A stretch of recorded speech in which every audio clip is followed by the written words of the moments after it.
Motijheel news update. প্রধানমন্ত্রী হিসাবে দায়িত্ব গ্রহণের প্রথমবারের মতো বিএনপি কেন্দ্রীয় কার্যালয়ে আসছেন বিএনপি চেয়ারম্যান তারেক রহমান। তাকে স্বাগত জানাতে এখানে অপেক্ষায় রয়েছে অসংখ্য নেতাকর্মী। এই মুহূর্তে এলাকায় ব্যাপক নিরাপত্তা ব্যবস্থা লক্ষ্য করা যাচ্ছে।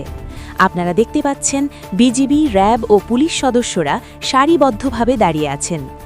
আইন শৃঙ্খলা বাহিনী সবাইকে শৃঙ্খলা বজায় রেখে অবস্থান নেওয়ার আহ্বান জানিয়েছে, যাতে কোনো ধরনের হট্টগোল না হয়।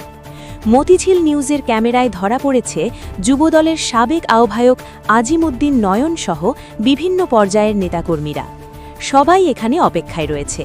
আমরা চেষ্টা করছি আপনাদের সামনে সরাসরি প্রতিটি মুহূর্ত তুলে ধরার। সঙ্গে থাকুন, দেখতে থাকুন মতিঝিল নিউজ।